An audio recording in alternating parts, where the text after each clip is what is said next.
Amém, igreja. Amém. Amém. Eu cumprimento a todos com a paz do Senhor Jesus. Irmãos, por gentileza, pegue o seu exemplar bíblico e abra comigo no livro de Atos, capítulo 8. Amém. Glória a Deus, aleluia. Livro de Atos, capítulo 8, versículo 1. Amém. Glórias a Deus, aleluia.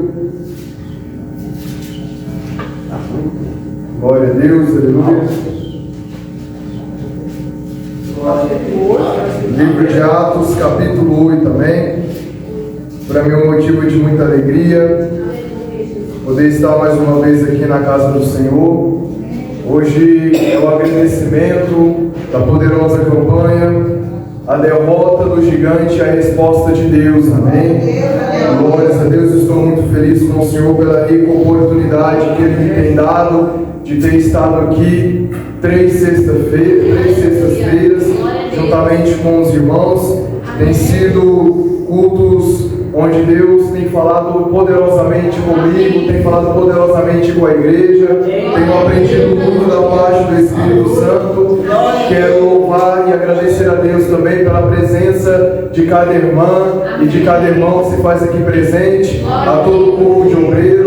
Louvo e agradeço a Deus pela presença de cada um, e hoje não será diferente. O Senhor tem uma mensagem para a minha vida e para a vossa vida aqui nesta noite, amém? Louvado seja o nome do Senhor. Livro de Atos, capítulo 8, diz assim: E também Saulo consentiu na morte dele, e fez-se naquele dia uma grande perseguição contra a igreja que estava em Jerusalém. E todos foram dispersos pelas terras da Judéia e da Samaria, exceto os apóstolos.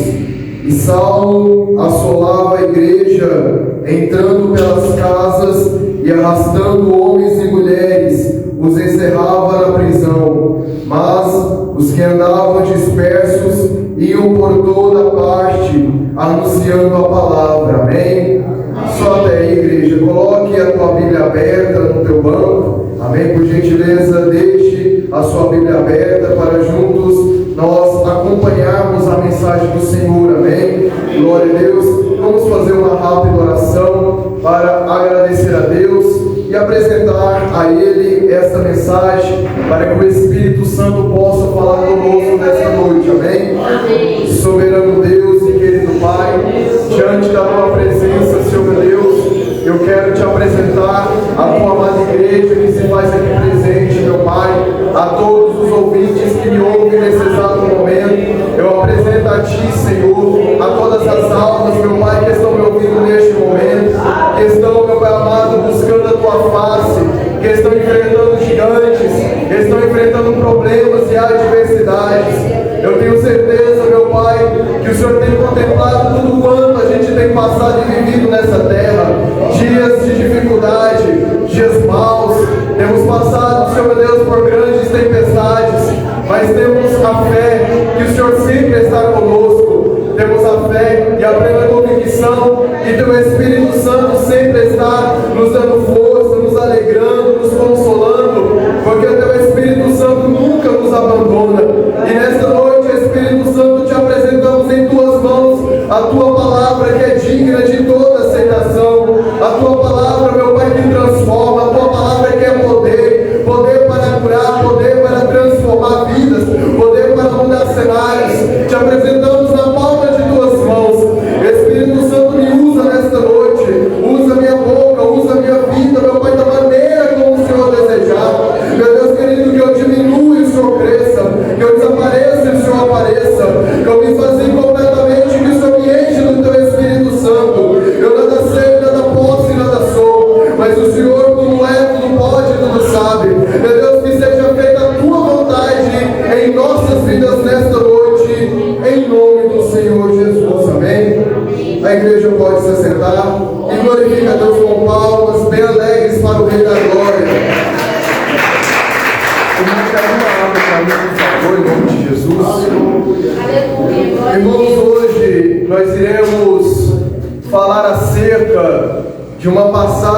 encontra no livro de Atos, capítulo 8, onde a Bíblia nos relata uma das maiores perseguições na qual a igreja tem enfrentado naquele tempo. A Bíblia vai nos relatar também acerca de um homem por nome de Saulo. Este Saulo que consentiu na morte de Estevão, o primeiro mártir. E a Bíblia vai nos relatar também a tamanha transformação que Deus fez por intermédio da vida de Paulo. E através da vida de Paulo, que também é conhecido como Saulo, fez na vida de outras pessoas. Irmãos, a Bíblia começa a nos dizer, no verso 1 do capítulo 8, e também Saulo consentiu na morte dele. Dele quem, Alcir? Na morte de um rapaz chamado Estevão. Esse Estevão, meus amados irmãos, a primeira aparição na qual ele aparece na Bíblia está em Atos capítulo 6, onde os apóstolos estavam enfrentando uma adversidade em questão do desequilíbrio da distribuição de mantimento para o povo, onde o povo começou a murmurar acerca dessa situação. E os apóstolos, como achavam que aquilo não tinha tamanha prioridade, eles então pediram para que o povo escolhessem 7 homens que fossem cheios do Espírito Santo, que tivessem boa reputação e também que tivessem sabedoria, para que aqueles 7 homens administrassem a distribuição de mantimento que na qual aquele povo estava murmurando, exigindo e reclamando para os apóstolos. A Bíblia é bem clara em dizer que aqueles 7 homens que na qual o povo deveria escolher tivessem boa reputação, fossem cheios do Espírito Santo e tivessem sabedoria. Quem dera, irmãos, se hoje as igrejas levantassem homens cheios do Espírito Santo, que pregassem a palavra, que dirigissem igrejas, e não levantassem homens somente por ter algum dinheiro, alguma posição, algum cargo importante. Quem dera se as igrejas levantassem homens e mulheres que tivessem boa reputação, que tivessem boa reputação, que tivessem a presença do Espírito Santo. Porque infelizmente, irmãos, eu quero vos dizer nesta noite que tem muitas igrejas que levantam homens e mulheres por aquilo que eles têm, que são os seus dons, que são os seus privilégios sociais, e não levantam homens e mulheres por aquilo que eles são, por aquilo que eles por aquilo que eles têm dentro deles, que é a essência espiritual, que é a presença do Espírito Santo. Que não adianta nada termos dons e não termos a presença do Espírito Santo. Não adianta nada saber pregar, saber louvar e não ter a presença do Espírito Santo. Porque a prioridade, a primazia é nós sermos cheios do Espírito Santo. Temos boa reputação, temos bom testemunho, dar bom exemplo diante de Deus e da sociedade, e não pregar e não louvar vazios por dentro, mas temos algo espiritual, ter algo sobrenatural a oferecer por aqueles que nos ouvem, por aqueles que nos veem. Então eu fico admirado por aquele povo ser aconselhado a escolher 7 homens que fossem cheios do Espírito Santo. E sabemos que homens cheios do Espírito Santo são homens diferentes, são homens, meus amados irmãos, que têm algo espiritual para oferecer, são homens verdadeiramente enviados por Deus para impactar de forma poderosa, de forma bíblica, a vida daqueles que ouvem, daqueles que veem esses homens cheios do Espírito Santo. E entre esses 7 homens estava Estevão. Esse Estevão estava inserido no meio desses 7 homens escolhidos pelo povo. A Bíblia vai nos dizer que através das mãos de Estevão acontecia sinais, prodígios e maravilhas. E o Espírito Santo que estava na vida de Estevão era de tamanha forma que alguns sacerdotes iam discutir, iam disputar com Estevão. E eles perdiam os argumentos, porque a sabedoria que estava sobre a vida de Estevão era tão grande que Estevão ganhava qualquer tipo de discussão teológica, qualquer tipo de discussão sobre a lei de Moisés, qualquer tipo de discussão acerca da graça, qualquer tipo de discussão acerca da Bíblia. E isso é algo poderoso. É por isso que eu falo para a igreja que é necessário nós voltar a pedir para Deus, para que nós venhamos ser homens e mulheres cheios do Espírito Santo. Porque um homem e uma mulher que tem a presença do Espírito Santo são homens e mulheres poderosos, são homens e mulheres que têm uma sabedoria sobrenatural, são homens e mulheres que têm uma revelação divina, uma revelação celestial. E pode ter certeza que um homem e uma mulher cheia do Espírito Santo, ela é destacada, ela é vista, é uma pessoa que tem o brilho de Deus raiando na vida dele. Irmãos, pode ter certeza também que um homem e uma mulher que tem algo diferenciado dentro dele ou dela, essa pessoa vai ser alvo das mãos de Satanás. Essa pessoa vai ser alvo de inveja, vai ser alvo de levante, vai ser alvo de gigantes que se levantam e impõem-se contra a vida deles ou delas. Irmãos, lá no versículo 8 do capítulo 6 de Atos, você que deixou sua Bíblia aberta, acompanhe comigo. E Estevão, cheio de fé e de poder, fazia prodígios e grandes sinais entre o povo. E levantaram-se alguns que eram da sinagoga, chamada dos libertos, e dos sirineus, e dos alexandrinos, e dos quais que eram da Cilícia e da Ásia, e disputavam com Estevão, e não podiam resistir à sabedoria e ao Espírito com quem falava. Então subornaram uns homens para que dissessem: ouvimos-lhes proferir palavras blasfemas contra Moisés e contra Deus. Perceba, irmãos, que os homens que perderam contra os argumentos de Estevão, eles então subornam, pagam para que homens prestassem falso testemunho a respeito de Estevão, para que os homens mentissem a respeito do que Estevão estava fazendo. Aqueles homens são subordinados para que prestassem falso testemunho a respeito de Estevão na sinagoga, pelo qual Estevão é levado diante do Supremo. E aquele homem então começou a interrogar Estevão, perguntando se aquilo que estava falando a respeito dele era verdade.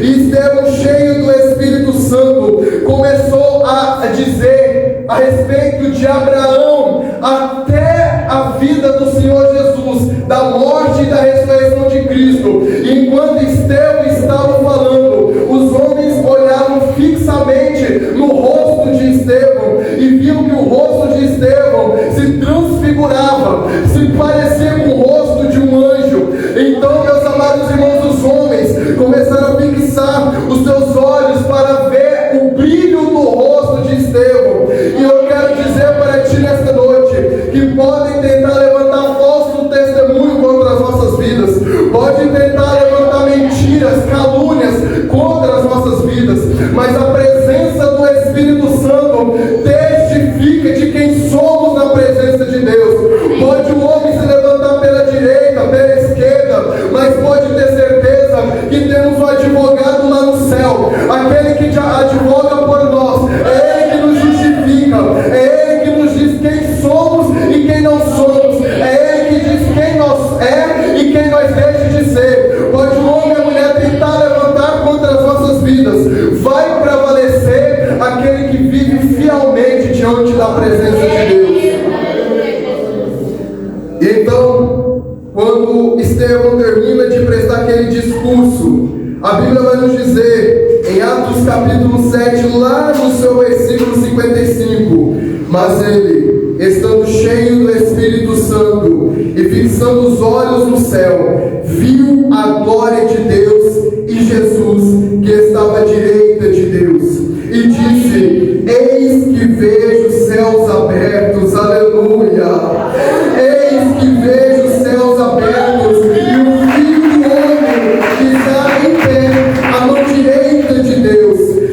Bíblia nos relata que aqueles homens que ouviram o que Estevão acabara de dizer, eles começaram a gritar, a rasgar as suas vestes e dizer que ele blasfemou, e dizer que ele errou, e eles rangiam os dentes. Eles então pegaram Estevão, tiraram Estevão da cidade e começaram a apedrejar Estevão. E a cada pedrada que aqueles homens davam a Estevão continuava a ver mais nitidamente os céus abertos. E a Bíblia nos diz que Estevão começou a clamar ao Senhor, dizendo: Senhor, receba o meu espírito. Eu fico muito emocionado quando Estevão diz uma segunda frase antes de morrer: Senhor, não imputes a eles este pecado. E eu fico emocionado porque, irmãos, porque eu me lembro quando Jesus estava naquela cruz e os soldados romanos que estavam no chão estavam lançando sorte sobre as vestes do Senhor, estavam zombando a respeito de Cristo, dizendo: você não salvou a todos, desce da cruz. Você não salvou os homens, porque não se salva a si mesmo,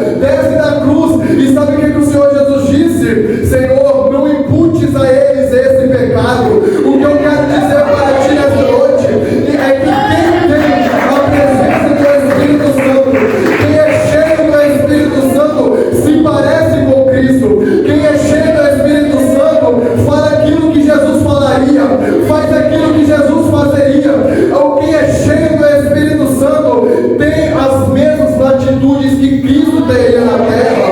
É isso que me comove, é isso que me chama a atenção, e é isso, meus amados irmãos, que devemos atribuir para as nossas vidas. Devemos atribuir para as nossas vidas as características do Senhor Jesus. Devemos, meus amados irmãos, pensar como Cristo pensou, amar como Cristo amou, falar o que Cristo falava. É isso que devemos atribuir para as nossas vidas, porque na verdade, em verdade, quando uma pessoa nos dias de hoje é apedrejada, é caluniada, ao invés dela entregar nas mãos do Senhor e deixar Deus justificar esta pessoa, ela começa a devolver com a mesma moeda.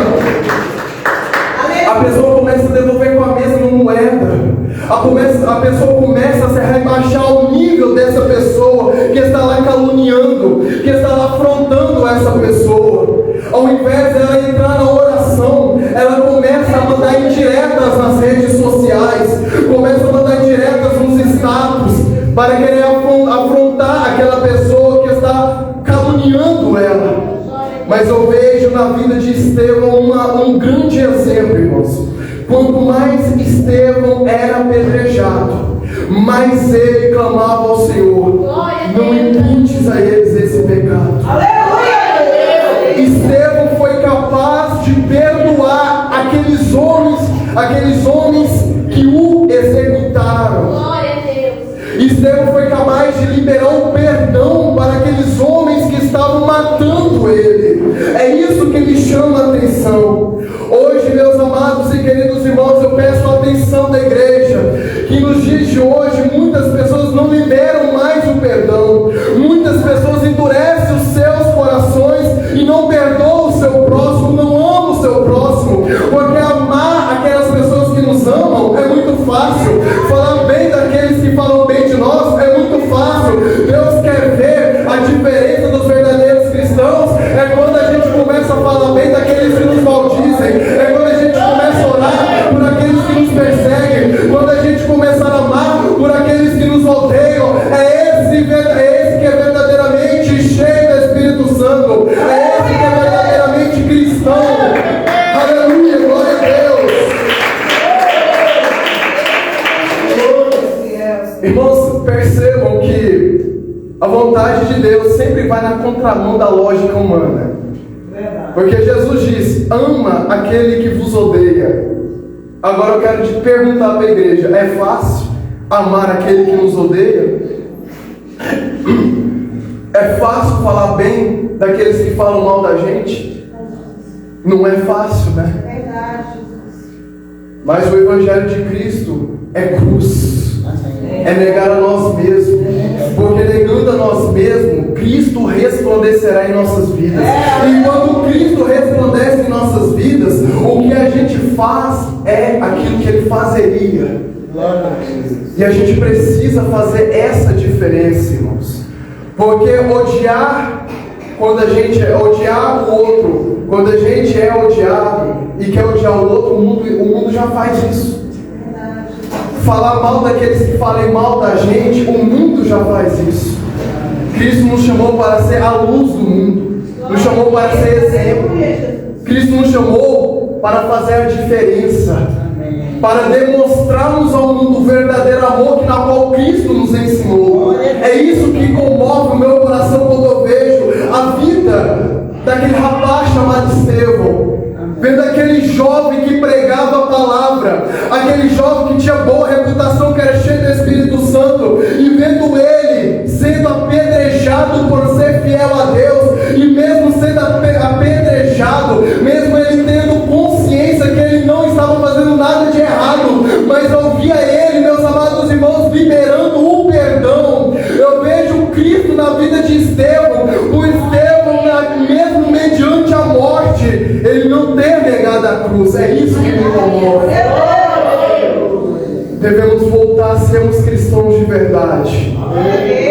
Precisamos parar de ser cristão apenas por título, apenas por estarmos dentro da igreja.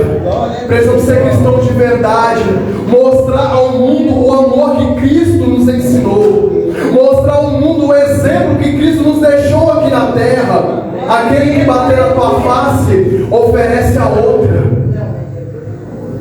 É tão difícil, né, irmãos? Mas é nessas horas que Deus começa a separar o justo do ímpio, daquele que é fiel e daquele que é infiel, da ovelha e do bode, daquele que é e daquele que não é. É nessa hora que Deus faz a separação. E é nessa hora que evidencia as pessoas que realmente são cheias do Espírito Santo. Eu quero que a igreja feche os seus olhos. Ser cheio do Espírito Santo não é rodar. Ser cheio do Espírito Santo não é falar em mistério. Isso é dom, mas não significa ser cheio do Espírito Santo. Ser cheio do Espírito Santo não é pular dentro da igreja, não é pendurar em teto. Ser cheio do Espírito Santo é começar a evidenciar as obras de Cristo em nossas vidas. Ser cheio do Espírito Santo é quando estamos sozinhos lá nas quatro paredes e ser fiel a Deus. Ser cheio do Espírito Santo é quando ninguém nos vê, mas a gente permanece sendo fiel a Deus, sabendo que Deus está nos observar, sabendo que Deus está nos conectando.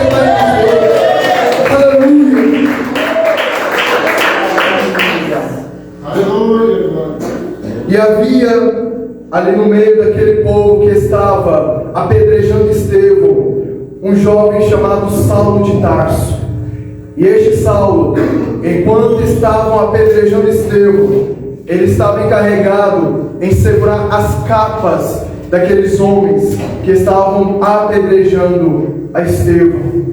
Saulo estava consentindo com a morte de Estevão. Saulo estava em concordância, Saulo estava achando bom que Estevão morresse. Em Atos capítulo 8, a Bíblia nos diz: e também Saulo consentiu na morte dele. Antes de começar a pregar, eu gostaria de falar acerca do perfil de Saulo. Saulo, ele era da tribo de Benjamim. Ele fazia parte de uma família rica judia. E por Saulo ter boas condições financeiras, ele tinha estudos, ele estudava aos pés de Gamaliel, o mesmo que disse, irmã Leite, aquilo que for obra de homem, disparar por si mesmo, mas aquilo que vem de Deus, tome cuidado, para que não sejais achados contendendo contra o próprio Deus. Saulo, ele tinha um discipulado por meio de Gamaliel, que fazia parte da membresia do concílio. Saulo, ele era da tribo de Benjamim, como eu acabei de dizer. Ele se apaixonou pelo judaísmo, e por ele ter se apaixonado pelo judaísmo, sabemos que os judeus odiavam e invejavam a Cristo. Sabemos que foram os próprios judeus que crucificaram a Cristo. Foram os próprios judeus que tiraram Barrabás para ser liberto e crucificaram a Jesus. Os judeus tinham uma inveja tamanha de Jesus que eles próprios crucificaram a Cristo. Até porque Jesus disse: eu vim para os meus, mas os meus não me quiseram. A luz esteve no mundo, mas os filhos preferiram mais as trevas do que a própria luz. Então, Saulo, por fazer parte do judaísmo, ele criou um ódio tão grande pelos cristãos que fervorosamente começou a perseguir a igreja depois da morte de Estevão. Estevão foi o primeiro mártir que morreu por causa do nome de Cristo. Estevão foi o primeiro mártir por morrer por causa do Evangelho. E depois da morte de Estevão, a Bíblia vai nos dizer que Saulo começou a levantar uma tamanha perseguição com a igreja de Cristo, que ele invadia casas para arrebatar homens e mulheres para prender a eles. E a Bíblia também vai nos dizer que Saulo obrigava aqueles cristãos a negar a fé que eles tinham em Deus. Saulo obrigava aqueles cristãos a renunciar à fé que eles tinham em Jesus. E a Bíblia vai nos dizer, é muito interessante, que a Bíblia vai dizer que durante aquela perseguição, alguns dos cristãos se dispersaram e foram pregar em outros lugares. Versículo 3 do capítulo 8, a Bíblia diz: e Saulo assolava a igreja, entrando pelas casas e arrastando homens e mulheres, os encerrava na prisão. Mas os que andavam dispersos iam por toda parte anunciando a palavra. Glória a Deus, aleluia. Feche seus olhos, irmãos. Irmãos, perceba. Veja que a igreja estava passando por uma perseguição. Veja que aqueles cristãos tiveram que olhar as suas famílias sendo presas. Talvez existia ali algum pai, alguma mãe que tiveram que ver os seus filhos sendo presos. Irmãos, meditem comigo, pelo amor de Deus. Aquela igreja tiveram que enfrentar Saulo, perseguindo seus próprios familiares, amigos, irmãos, sendo presos e torturados.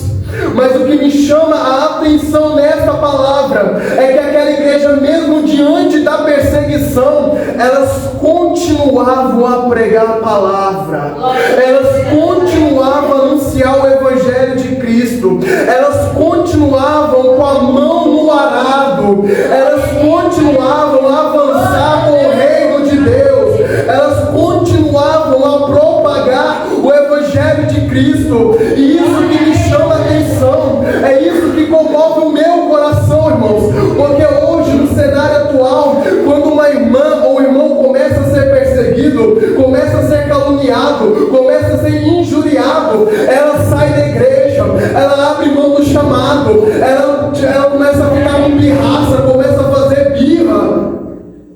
Aleluia. Irmão, sabe qual é a verdade? Hoje são poucos os que estão dispostos a padecer por amor a Cristo. São poucos os que estão dispostos a padecer e a enfrentar lutas, a enfrentar sofrimentos por amor ao Evangelho. São poucos que estão dispostos a serem presos por pregarem a palavra. São poucos que estão dispostos a serem abandonados por amigos, por amigas, por causa que ele é cristão. São poucos que estão dispostos a sofrer por causa da própria família, por caluniarem ele por causa dele ter virado cristão. São poucos que querem padecer um sofrimento por amor ao Evangelho, porque na verdade, infelizmente, hoje as igrejas trazem o Evangelho de facilidade, o Evangelho onde é só bênção, onde é só vitória. Hoje as igrejas estão acomodadas pelo lado de dentro, hoje as igrejas estão acomodadas dentro de quatro paredes, mas não vemos uma igreja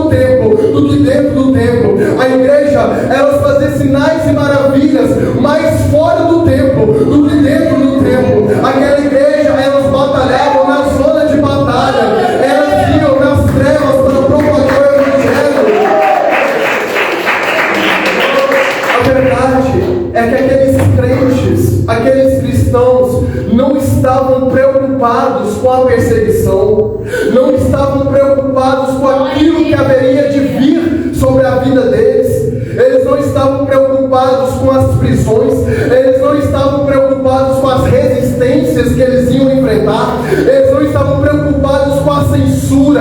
A preocupação daquele povo, irmãos, era propagar o Evangelho, era salvar almas, era tirar almas do engano e levar eles para o caminho da salvação. A preocupação daquela igreja era levar o Evangelho para aquela alma que estava perdida. A preocupação daquela igreja não era ter teatro dentro do templo, não era ter jogral dentro do templo. A preocupação daquela igreja primitiva não era pintar a igreja de preto, pôr jogo de luz na igreja, não. A preocupação daquela igreja era estudar a palavra, era ser cheio do Espírito Santo, era orar para poder propagar o Evangelho de Cristo, era salvar almas. A preocupação daquela igreja não era trazer entretenimento. A preocupação daquela igreja não era agradar homens, era agradar a Deus, era pregar a palavra. Irmãos, em Atos capítulo 6, os apóstolos, eles não tiveram como primazia resolver o problema daquele povo antes. Lembra você que eles levantaram 7 homens para poder fazer aquele negócio render, fazer aquele negócio ser resolvido? Sabe por quê? Porque a prioridade daqueles apóstolos, lá no capítulo 6 de Atos, versículo 4 era: mas nós perseveraremos na oração e no ministério da palavra.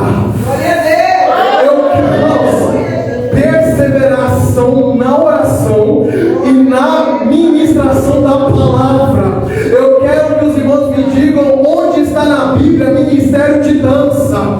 Eu quero que os irmãos me mostrem na Bíblia onde aqueles apóstolos tiveram que trazer teatro dentro da igreja para convencer o pecador. Onde aqueles apóstolos trazeram para dentro da igreja jogral, coreografia. Eu quero que os irmãos me mostrem na Bíblia onde aqueles apóstolos tiveram que trazer o mundo para dentro da igreja para que os mundanos aceitassem o Senhor Jesus. Não, eu vejo os apóstolos priorizando a oração e o ministério da palavra.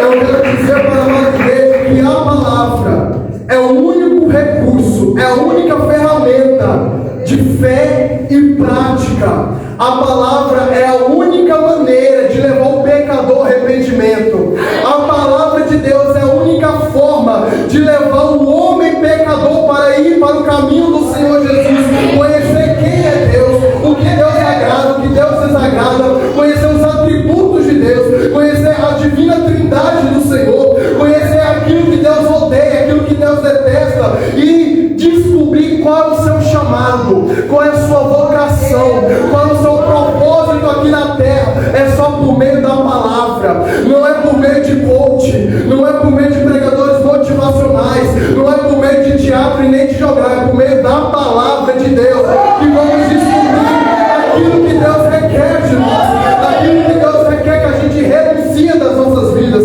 porque a palavra do Senhor não é apenas livro de promessas, não, irmãos. A palavra de Deus, ela de forma abertamente mostra todas as nossas falhas, mostra todas as nossas miserabilidades, para que nós vamos se arrepender daquilo que estamos fazendo, porque a palavra do Senhor diz: conhecereis a verdade e a verdade vos libertará. E a verdade é a palavra de Deus, a Bíblia é a verdade absoluta.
não precisa trazer emocionalismo para dentro da igreja, não precisa trazer sensacionalismo para dentro da igreja, não precisa trazer fábulas para dentro da igreja. Vai estudar a Bíblia, pregue a palavra, vai estudar a Bíblia e pregue a palavra, irmãos. A igreja está com fome da palavra, a igreja está com sede da palavra.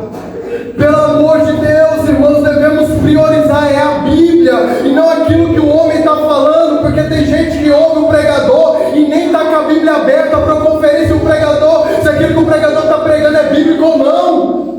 Devemos ser como os crentes bereanos que, quando ouviu Paulo pregar, eles estavam com a Bíblia aberta para conferir se aquilo que Paulo pregava era bíblico ou não.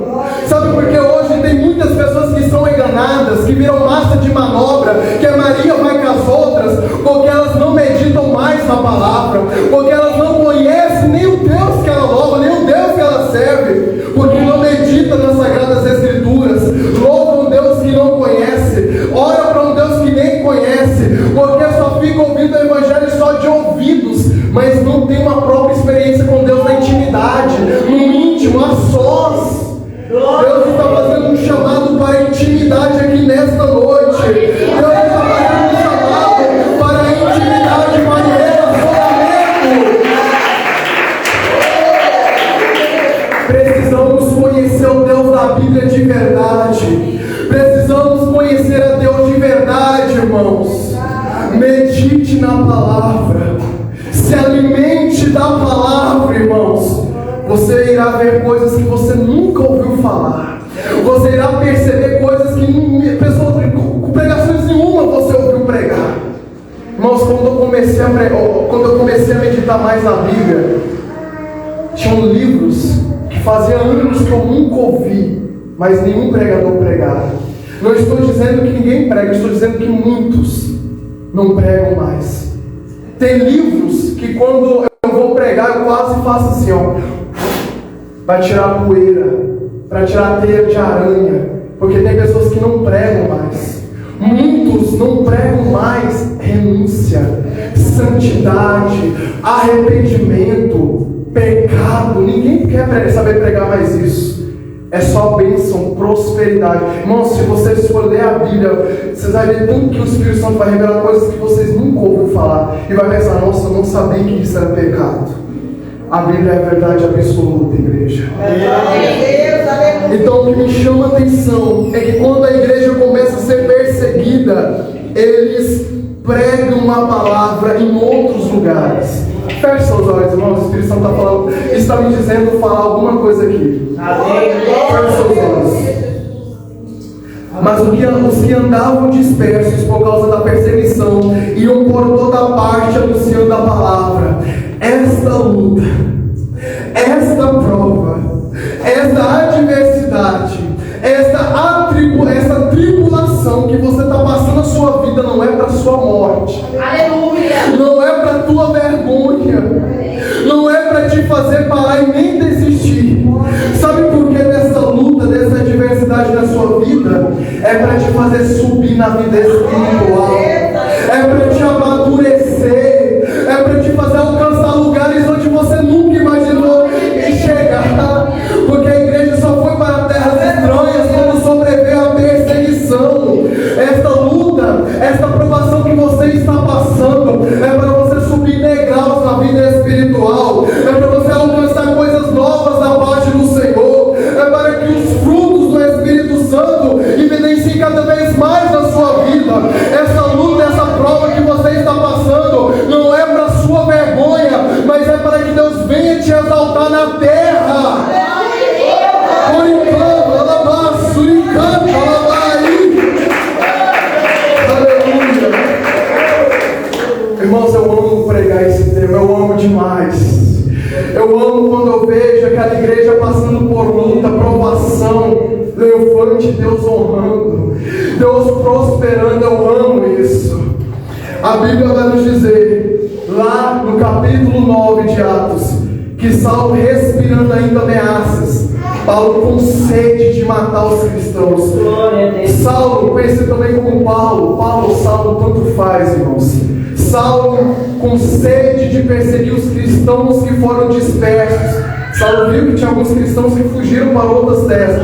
Saulo ficou parado? Ficou não. Saulo queria ir atrás deles, porque Saulo ainda estava com cheiro de vingança, cheiro de perseguição, cheiro de ameaças, cheiro de ódio, de inveja, porque ele era fariseu.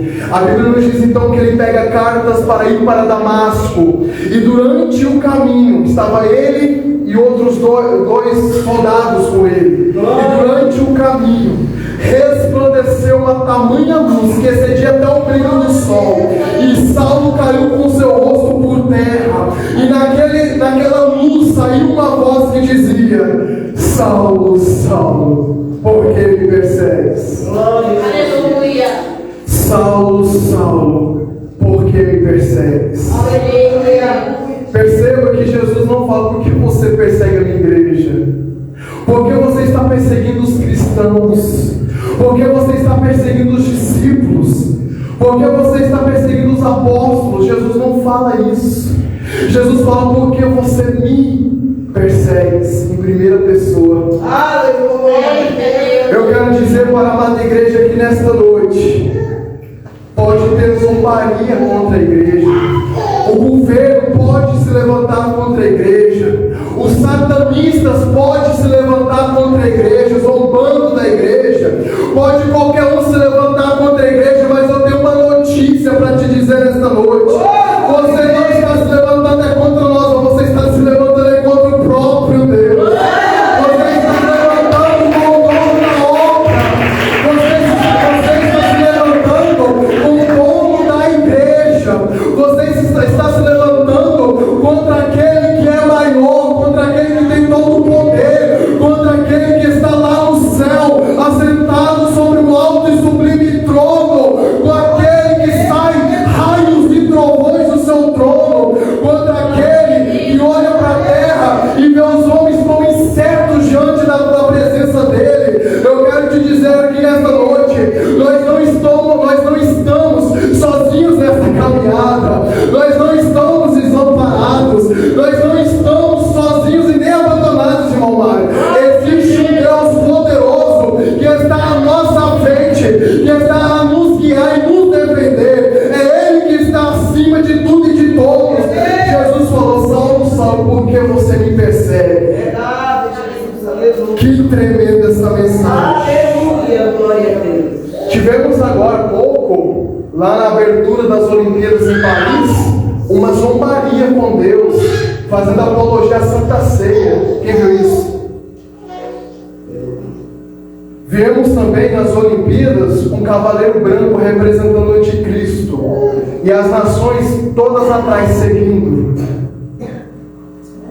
O governo que estamos vivendo zomba de Deus, distorce a palavra, e tem pessoas que ficam desesperadas. O que será de nós? Vamos passar fome? Vamos ficar pobres? O que será de mim? O que será da minha família? Fica desesperado. É por isso que Jesus fala: será que quando o Filho do Homem vier achará fé na terra? Porque o povo, eles creem mais naquilo que eles veem, mas não creem mais no invisível. O povo não percebe e não crê mais no Deus que ele serve. Os cristãos estão perdendo a fé, irmão Mário.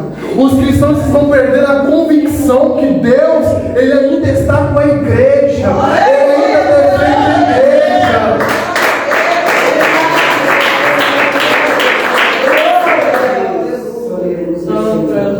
Pode se levantar, pode zombar. Deus é maior. Deus ainda está sentado no trono. Deus ainda vai dar ordem para o arcanjo tocar a última trombeta. Pode zombar, pode zoar a palavra, pode escarnecer a Cristo. Deus ainda está com toda a autoridade e domínio sobre os reinos e os reinados sobre todas as nações. Deus ainda está com domínio sobre tudo e todos. Pode zombar, pode escarnecer. Ele ainda vai enviar o arcanjo para tocar a última trombeta, para arrancar a igreja da terra.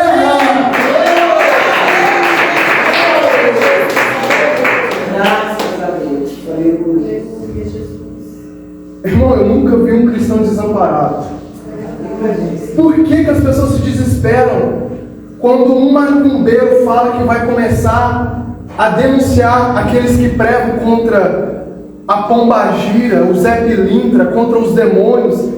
Porque está surgindo tempo, irmãos, que as pessoas vão começar a parar de falar a verdade com medo de serem processados, com medo de serem presos. Se eu for preso por pregar a palavra, eu vou ficar feliz.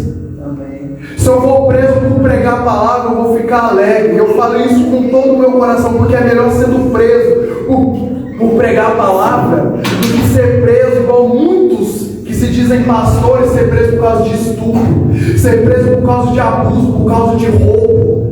É muito melhor nós padecer por amor a Cristo do que padecer por causa de mau testemunho. Deus ainda está com a igreja. Pode se levantar, pode se escarnecer. Deus ainda está com autoridade. Deus ainda está com todo o poder. Por que está desesperado, irmão? Por que vocês estão desesperados? Aleluia! Tem um Deus que ainda cuida da sua vida. Tem um Deus que ainda te defende lá no céu. Tem um Deus que ainda te cuida, te providencia o que comer, o que beber, o que vestir. Aleluia! Glória a Deus! Então Saulo cai com seu rosto por terra, ouve aquela voz: Saulo, Saulo, por que me persegues? E a Bíblia vai nos dizer que o Senhor Jesus disse: você está me perseguindo. Glória a Deus! Dura coisa te é recalcitrar contra os aguilhões. Para quem não sabe, aguilhões era um espeto de ferro que era usado para espetar os bois que carregavam os carros de boi. Quem já viu carros de bois aqui? Já andou? Que benção! Privilégio, queria andar também. É bom, né? Quem já viu que aqueles boiadeiros tinham uma vara de ferro para cutucar? Ferrão. Exatamente, ferrão. E aqueles boiadeiros usavam aqueles ferrões para fazer aqueles bois andarem, para eles não parar. Mas havia em alguns bois que eram bravos, eram agressivos.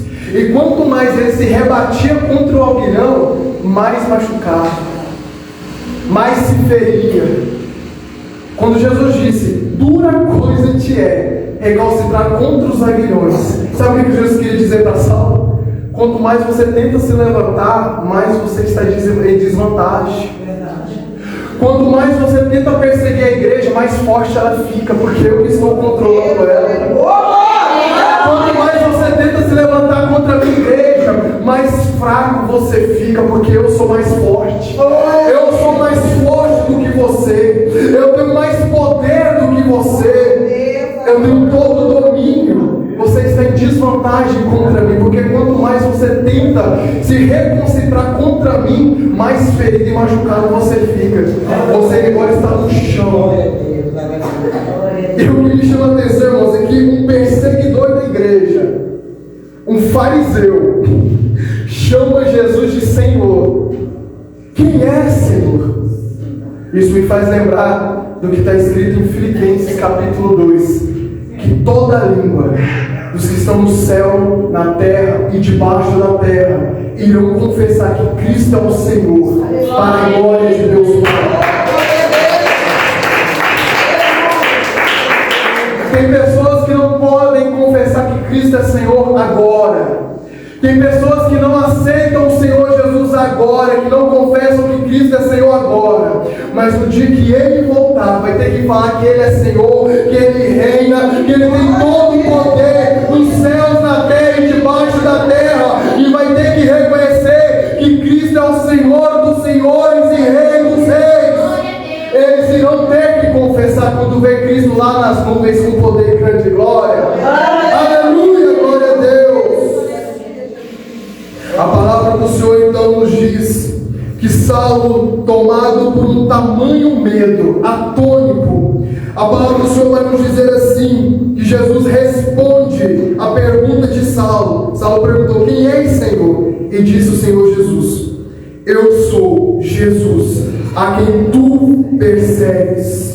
E ele, tremendo e atônito, disse: Senhor, que queres que eu faça? E disse o Senhor: levanta-te e entra na cidade, e lá te será dito o que te convém fazer. A Bíblia vai nos dizer então que Saulo estava cego e ele foi acompanhado por aqueles 2 soldados até a cidade de Damasco. E a palavra do Senhor vai nos dizer que Saulo esteve 3 dias cego e ficou sem comer e sem beber. Irmãos, estou finalizando.